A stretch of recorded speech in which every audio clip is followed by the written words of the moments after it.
नमस्ते बच्चों, मैं डिम्पल भट्ट श्रीमती जेएमजी हाई स्कूल शेरथा, जिला गांधीनगर, कक्षा 9 के इस क्लास में आपका स्वागत करती हूँ। ये कौन चित्रकार है, ये कौन चित्रकार है, हरी हरी वसुंधरा पे नीला नीला ये गगन, के जिस पे बादलों की पालकी उड़ा रहा पवन, दिशाएं देखो रंग भरी, चमक रही उमंग भरी, ये किसने फूल फूल पे किया सिंगार है, ये कौन चित्रकार है, ये कौन चित्रकार है। तपस्वियों सी है अटल ये पर्वतों की चोटियां, ये सर्प सी घुमरेदार घेरदार घाटियां, ध्वजा से ये खड़े हुए हैं वृक्ष देवदार के, गलीचों ये गुलाब के, बगीचों ये बहार के, ये किस कवि की कल्पना का चमत्कार है, ये कौन चित्रकार है, ये कौन चित्रकार है।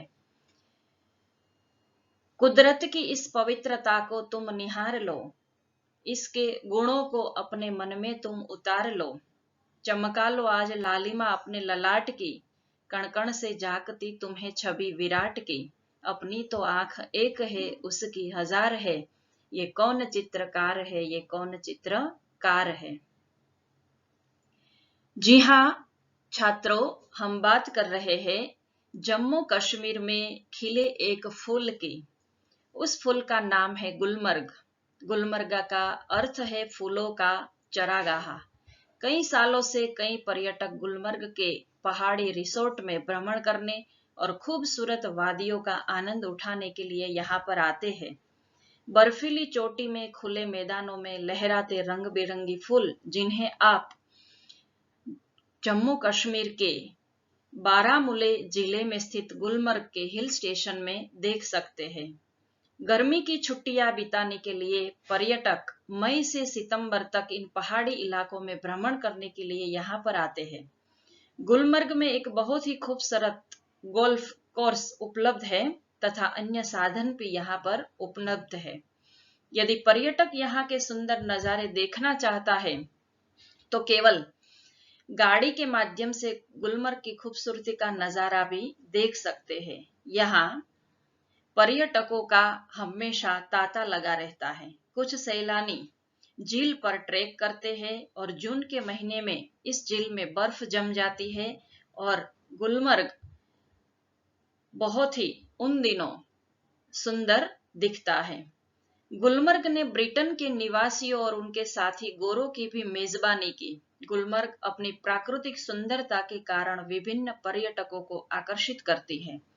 बर्फ पहने चोटियों और गुलमर्ग के सुंदर परिदृश्य ने कई बॉलीवुड के लिए पृष्ठभूमि तैयार की है। गुलमर्ग एशिया का एकमात्र हेली स्कीइंग रिसोर्ट भी है। वहां बहुत सुंदरता और साहस की गतिविधियां हैं, जो गुलमर्ग को एक शांत पहाड़ी रिसोर्ट से ज्यादा बनाती है। यह हिमालय के ट्रेक के लिए एक सुविधाजनक आधार है और पर्यटकों को विभिन्न शीतकालीन खेल सुविधाएं प्रदान करता है। तो आज हम पढ़ते हैं यात्रा वर्णन, गुलमर्ग की खिड़की से एक रात। लेखक है मोहन राकेश और यह मोहन राकेश का यात्रा वर्णन है। यात्रा वर्णन किसी स्थान में बाहर से आए व्यक्ति या व्यक्तियों के अनुभवों के बारे में लिखे वृत्तांत को कहा जाता है। इसका प्रयोग पाठक मनोरंजन के लिए या फिर उसी स्थान में स्वयं यात्रा करने के लिए जानकारी प्राप्त करने के लिए कहते हैं। यहाँ लेखक की स्वानुभूति है। लेखक खुद जो वहां पर अनुभूति करते हैं, उन अनुभूतियों को उन्होंने यहाँ वर्णित किया है। लेखक परिचय। मोहन राकेश का जन्म जालंधर पंजाब में हुआ था। इनके पिता व्यवसाय से वकील थे, परंतु उनकी साहित्य में बहुत रुचि थी। अतः राकेश को बचपन से ही घर में पर्याप्त साहित्यिक वातावरण प्राप्त हुआ।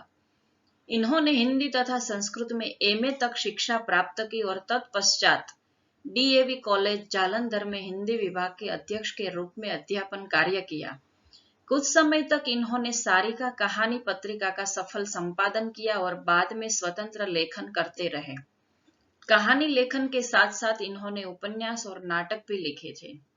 इनकी प्रमुख रचनाओं में इंसान के खंडहर, नए बादल, एक और आदमी आदि कहानी संग्रह तथा अंधेरे बंद कमरे, न आने वाला कल प्रसिद्ध उपन्यास है। आषाढ़ का एक दिन, आधे अधूरे तथा लहरों के राजहंस इनके प्रसिद्ध नाटक है। हमने 10वीं कक्षा में आषाढ़ का एक दिन का जो एक अंश है कालिदास का प्राणी के प्रति प्रेम, वह हमने 10वीं कक्षा में पढ़ा। उनका वीडियो आप 10वीं कक्षा के वीडियो में देख सकते हैं। मोहन राकेश मूलतः एक सफल कहानीकार तथा नाटककार है। गुलमर्ग की खिड़की से एक रात परिवेश से लिया गया है। इस यात्रा वृत्तांत में लेखक ने गुलमर्ग के प्राकृतिक सौंदर्य का स्वानुभूत विवरण प्रस्तुत किया है, यानी अपनी खुद की अनुभूति, स्वानुभूत। गुलमर्ग का सारा वातावरण इनको अपने में समाया सा लगता है। गुलमर्ग की एक रात का अकल्पनीय सौंदर्य इनसे भुलाया नहीं जाता। कुछ जगह ऐसी होती है कि जहां पर हम एक बार जाए तो हमें वो जगह इतनी सुंदर नहीं लगती, लेकिन वहां पर बार बार जाए तो हमें वहां की सुंदरता का पता चलता है। गुलमर्ग एक ऐसा ही स्थल है कि वहां महीनों हम रहे तो ही हम उनके सौंदर्य का एहसास कर सकते हैं। वही बात यहाँ पर लेखक ने बताई है।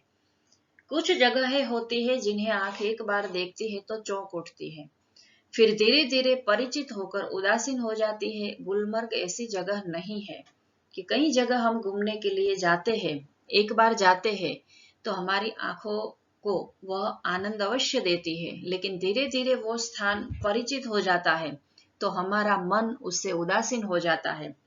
लेकिन गुलमर्ग ऐसी जगह नहीं है। मैं जब पहली बार गुलमर्ग गया तो मुझे वहां कुछ भी असाधारण नहीं लगा। एक खुला सपाट मैदान, देवदारों के घने झुरमुट और बस। तब मैं घंटे भर में सारा गुलमर्ग देख आया था। कि मैं जब पहली बार गुलमर्ग गया तो एक ही घंटे में मैंने सारा गुलमर्ग देख लिया। खुला सपाट मैदान देखा जहां पर लोग गोल्फ खेलते हैं, देवदारों के घने झुरमुट यानी घनी झाड़ियां देखी, और एक घंटे में तो मैंने सारा गुलमर्ग देख लिया। और मैं धीरे धीरे यह सोचने लगा कि ये जगह तो अब परिचित है। धीरे धीरे मैं वहां से उदासीन हो गया, लेकिन बाद में महीनों वहां रहने पर एहसास हुआ कि पहली बार तो क्या, बाद में भी कभी उस स्थान को पूरा नहीं देख पाया, उसे पूरा कभी देखा ही नहीं जा सकता। लेकिन दूसरी बार में जब गया और महीनों वहां रहा, तब मुझे एहसास हुआ कि उस स्थान को मैंने पूरा नहीं देखा था, और शायद कई महीने यहाँ रहूंगा तो भी मैं उस स्थान को पूरा नहीं देख पाऊंगा, क्योंकि वहां का जो प्राकृतिक सौंदर्य है और वहां का जो मौसम है, वह ज्यादा दिन तक वहां रहने से ही हमें उनका एहसास होता है।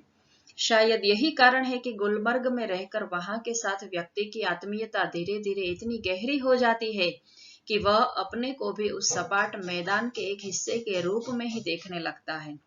कि हम वहां अगर रहे तो वहां से हमारी आत्मीयता इस प्रकार जुड़ जाती है और इस प्रकार गहरी हो जाती है कि हम उस खुले सपाट के मैदान के जैसे एक हिस्से है, वहां के एक भाग है, ऐसा हमें लगने लगता है।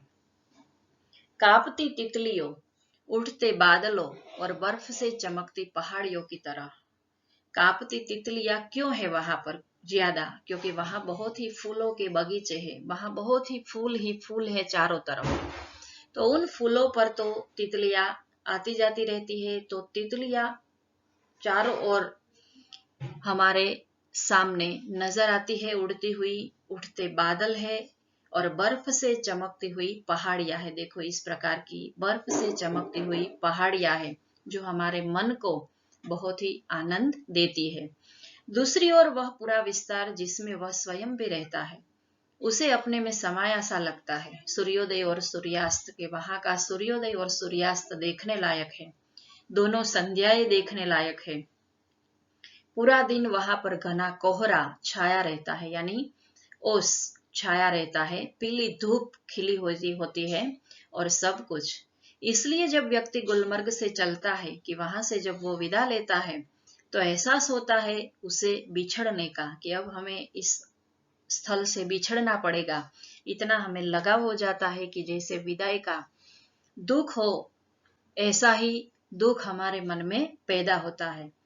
अपने उस रूप से जो कि इतना परिचित होते हुए भी सदा अपरिचित बना रह जाता है, कि हम वहां रहेंगे तो ही हमें उनकी सुंदरता का एहसास होगा और वह स्थल हमें बार बार देखने की इच्छा होगी। व्याकरण में उदासी का उदासीन शब्द है विशेषण, धीरे धीरे क्रिया विशेषण है और बीच में योजक चिन्ह है। साधारण का विरोधी है असाधारण, मैदान का विरोधी है पहाड़ी या पहाड़, झुरमुट का समानार्थी है झाड़िया, एहसास का समानार्थी है अनुभूति, सूर्योदय और सूर्यास्त विरोधी है और परिचित और अपरिचित विरोधी है। अपना का विरोधी है पराया। बादल का मेघ समानार्थी है, पहाड़ का समानार्थी है शिखर या गिरी। आत्मीय का आत्मीयता भाववाचक संज्ञा है। गहरी गहराई शब्द बनता है। तो इस प्रकार इस परिच्छेद में हमने गुलमर्ग की सुंदरता का वर्णन देखा। गुलमर्ग में सपने फूल बनकर उगते हैं हरियाली के आर पार, लाल लाल छतों के ऊपर आकाश में। कि आकाश में मौसम बदलने के कारण कभी पीली धूप निकलती है, कभी बारिश का मौसम होता है, कभी धुंध छा जाता है। तो आकाश भी बदलता रहता है, चारों ओर हरियाली फैली हुई है और फूल हमारे अंदर नए सपने को जगाते हैं। उन दृश्यों को देखकर हमारी आंखें मुग्ध रह जाती है और वह देखती ही रहती है। फूलों में नए नए रंग भर जाते हैं क्योंकि वातावरण एक ही दिन में कई बार बदलता रहता है। वातावरण में नई नई कोपले फूट आती हैं। कोपले फूटना यानी पौधों पर नई नई पत्तियों का आना, जैसे वसंत ऋतु में कोपले फूटती है ऐसी। हर क्षण हम एक नए अनुभव का और नए रोमांच का अपने अंदर एक भाव प्रकट करते हैं और नए रोमांच की सृष्टि होती है कि एक ही दिन में हम बर्फ को गिरते हुए भी देखते हैं, पीली धूप को निकलते हुए भी देखते हैं, कभी बारिश होने लगती है और कभी वहां पर धुंध ही धुंध छा जाता है। तो एक ही दिन में और एक ही क्षण में हमें नए नए रोमांच और नए नए प्रसन्नता के अनुभव होते हैं।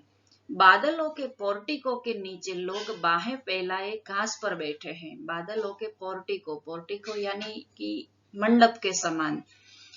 बादल जो है वह हमारे ऊपर मंडप के समान है और हम उनके नीचे बैठे हुए हैं बाहों को फैलाते हुए। दूर दूर तक सैलानियों की पंक्तियां घोड़े दौड़ाती नजर आती है। सैलानी यानी यात्री और पंक्तियां यानी कतारें। दूर दूर तक इतने यात्री यहाँ पर आते हैं और उनकी घुड़सवारी नजर आती है और वह घुड़सवारी एक दो नहीं लेकिन उनकी तो कतारें लगी रहती है, यानी यात्रियों का, सैलानियों का यहाँ पर हर रोज तांता लगा रहता है। रंगों के कुछ बिंदु हरियाली के पट पर जहां तहां छिटके हैं। सहसा प्रकाश से नन्ही नन्ही पारदर्शक बूंदे पड़ने लगती है। पारदर्शक शब्द समूह के लिए एक शब्द है जिसे आर पार देखा नहीं जाता, वह सहसा यानी एकाएक, प्रकाश यानी तेज। रंगीन बिंदुओं का पूरा विस्तार एक बार सिहर जाता है और अपने को समेटने लगता है। रंगीन विशेषण है रंग का, रंगीन।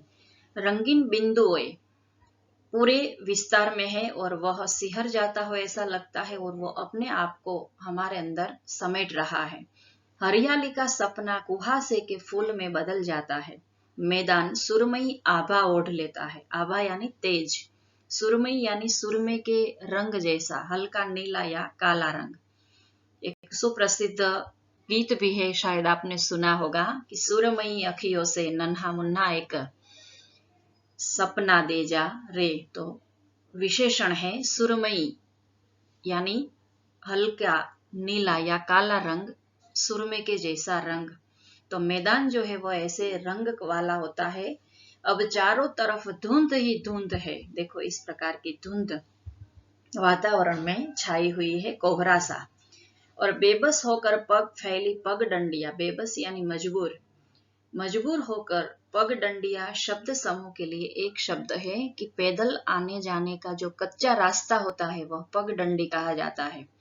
लोगों के आवागमन के कारण वहां उनके पैरों के चिन्ह से एक रास्ता बन जाता है, सकरा पतला, उसको पगडंडी कहा जाता है। देखो इस प्रकार इसे पगडंडी कहा जाता है। ये यात्रियों की घुड़सवारी है और ये कुहासा वातावरण में छाया हुआ है। जब तक बादल बरसेगा बाहें फैली रहेगी, ऐसी ही कोमल विस्मृत और निदान, कि जब तक बादल बरसेगा बारिश होती रहेगी, यात्री बाहों को फैलाकर ऐसे ही कोमल पत्तियों पर, कोमल हरी घास पर बैठे रहेंगे। विस्मृत यानी कभी वह नहीं भूलेंगे ऐसा दृश्य है, और निढाल यानी जिसमें स्फूर्ति ना हो वैसा व्यक्ति, तो ऐसे ही आराम करने के लिए और प्रकृति को देखने के लिए वहां व्यक्ति बैठा रहता है। सूरज चमकेगा तो फूल में से नया सपना जन्मेगा। आकाश में बादलों के नन्हे नन्हे द्वीप इधर उधर भटकते फिरेंगे। भेड़ों और बकरियों के रेवड़ पगडंडियों पर टंग जाएगी। भेड़ और बकरियों का रेवड़, देखो यहाँ पर ये भेड़ और बकरियों का रेवड़ है। रेवड़ यानी झुंड, समूह। पगडंडी आगे हमने देखा शब्द। फिर है सूरज चमकेगा तो फूल में से नया सपना जागेगा। देखो इस प्रकार सूर्य की किरणें निकलती है तो फूलों के रंग बदलते हैं और फूल हमारे अंदर एक सपना जगाते हैं। आकाश में बादलों के नन्हे नन्हे द्वीप इधर उधर भटकते फिरेंगे। इस प्रकार बादल छाए हैं और वह जैसे कोई द्वीप बना रहा हो ऐसा नजारा देखने को मिलता है। दिन जब रात की प्रतीक्षा करता सा प्रतीत होगा तो रात आएगी और सब कुछ खामोश हो जाएगा। प्रतीक्षा यानी इंतजार, प्रतीत होना यानी अनुभव होना, कि जब रात होती है तो सारा वातावरण खामोश रह जाता है, शांत हो जाता है, और मैदान की वह खामोशी भी जो दिन के समय इतनी वाचाल हो जाती है। वाचाल यानी बहुत बोलने वाला, शब्द समूह के लिए एक शब्द है जो बहुत बातें करता है, वह वाचाल, और उनका विरोधी है मौन। गुलमर्ग की वह रात मुझे कभी नहीं भूलेगी। पाठ का शीर्षक ही है कि गुलमर्ग की खिड़की से एक रात। यहीं पर वह वर्णन आता है कि लेखक एक रात जो अनुभव करते हैं उस अनुभव को कभी भूल पाते नहीं है। मैं होटल की खिड़की में खड़ा था। देखो यहाँ पर होटल है और होटल की खिड़की में लेखक खड़े हुए थे। तब क्या होता है, लेखक के साथ ऐसा क्या होता है कि जिसे वह जिंदगी भर भूलना चाहते नहीं है। दूर, बहुत दूर सामने से एक बरसती घटा मेरी तरफ बढ़ती आ रही थी। मैं प्रतीक्षा कर रहा था कि कब वह मुझ तक पहुंचे और मुझे अपने में समेट ले। कि बहुत दूर सामने से एक बरसती घटा यानी बादल छाए हुए थे, बरस रहे थे, और मैं खिड़की में खड़ा था उनका स्वागत करने के लिए, और वो मेरी तरफ ही बढ़ता आ रहा था। मैं उनकी प्रतीक्षा कर रहा था कि वो कब आए और मुझे अपने आप में लपेट ले। बरसती घटा में गिर जाने से बड़ा सुख मैंने बहुत कम जाना है। कि हमें यहाँ पर तो कभी ऐसा सुख नहीं मिलता कि बरसती घटा में हम गिर जाए, लेकिन गुलमर्ग में ऐसा कई बार हमने देखा है। घटा ऊपर से गिर आए और व्यक्ति को छोटा करके उस पर छा जाए, यह इससे अलग स्थिति है। इस बार आती हुई घटा का हर संकेत मेरे सामने था और मैं उसके बराबर का होकर अपनी खिड़की में खड़ा उसे बुला रहा था। कि मैं खिड़की में खड़ा था, घटा मेरी ओर आ रही थी, तो मैं जैसे घटा को अपने अंदर समेट रहा था वो मुझे अपने अंदर छुपा कर ले जा रही हो ऐसा लगता था, और मैं शायद उसे बुला रहा था खिड़की के पास से कि आ घटा, मुझे अपने अंदर समा ले और एक अलग अनुभूति का एहसास मुझे करना है। तुझसे कमजोर नहीं हूं। हवा तेज थी मगर घटा तेजी से नहीं बढ़ रही थी। हवा भी तेज चल रही थी, हालांकि तूफान बहुत उठा हुआ था। देखो, यह बारिश के पूर्व बादल आकाश में छाए हुए हैं, यह बर्फ है, देवदारों के बड़े बड़े पेड़ों का नजारा है, और बारिश होने की शुरुआत में बिजली आकाश में चमक रही है। जोर जोर गरज होती थी जिससे धरती और आकाश की शिराएं कांप जाती थी। बार बार सामने के चित्रपट पर बिजली कौंधती थी। देखो, आकाश में बादल छाए हुए हैं, गरज रहे हैं और बिजली चमक रही है। बिजली कौंधती थी और प्रकाश का वह भयानक विस्फोट हर चीज को नंगा कर जाता था। देखो, इस प्रकार की आवाजें आकाश में आने लगती है और हमारे नजर के सामने चित्रपट पर बिजली कौंधती थी और प्रकाश का वह भयानक विस्फोट हर चीज को नंगा कर जाता था। यानी बार बार बिजली के चमकने से, उनके प्रकाश से वहां पर जो चीजें थी वह चीजें साफ साफ नजर आती थी, दिखाई देती थी, यानी वह हर चीज को नंगा कर जाती थी। बादलों की गर्जना और बिजली की चमक से सारा आकाश भरा हुआ था।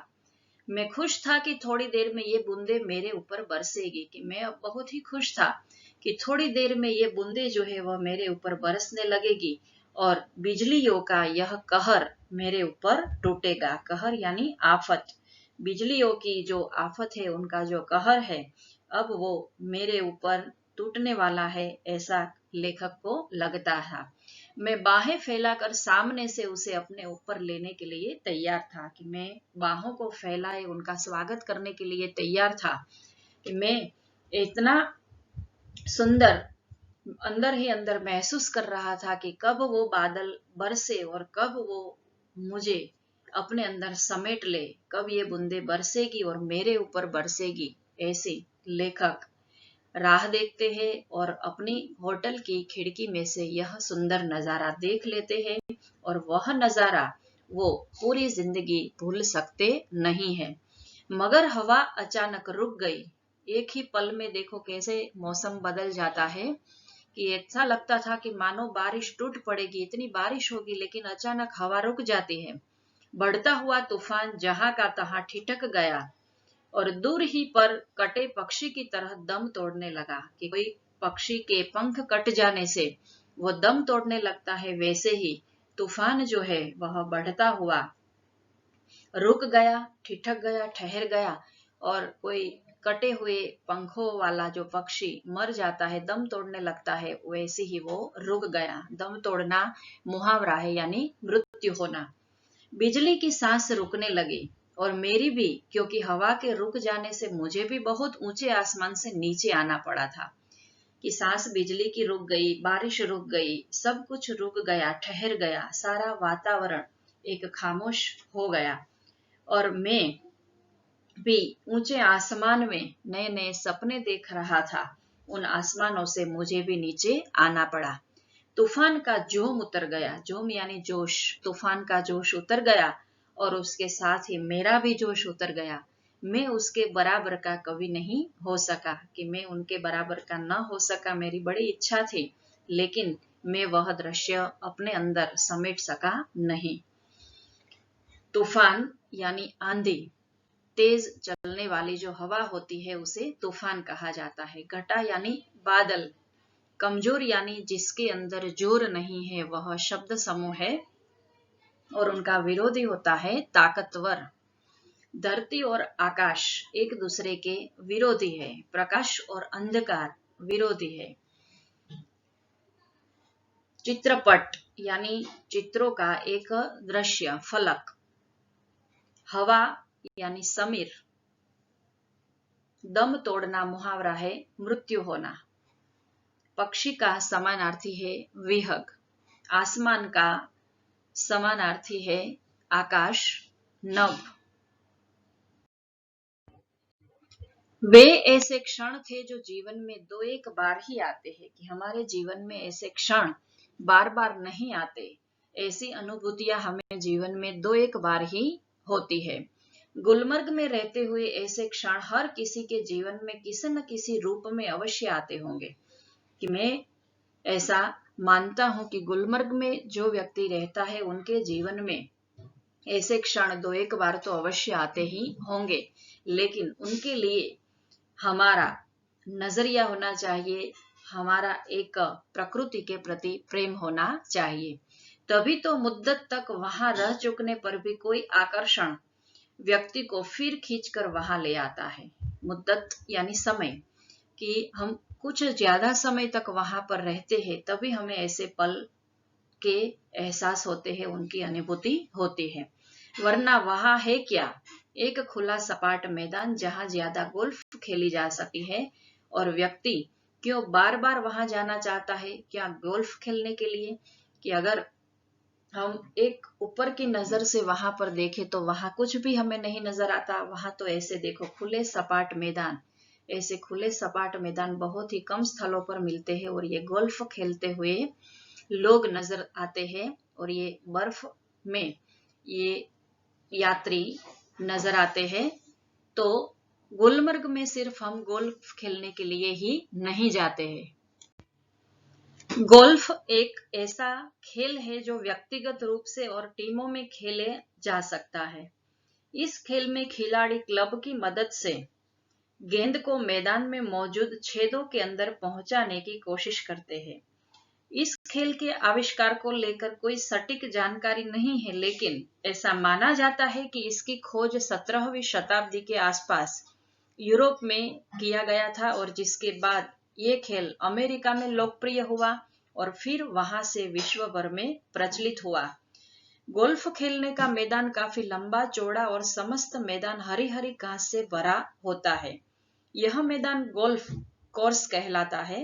इसमें जगह जगह कई गड्ढे बने होते हैं जिन्हें हजार्ड कहा जाता है, और उनके अलग अलग अंक होते हैं। खिलाड़ी को इन गड्ढों में गेंद डालकर अंक प्राप्त करने होते हैं।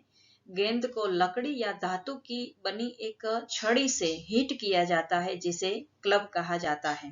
तो ऐसे गोल्फ खेलने के लिए ही लोग यहाँ पर नहीं आते हैं।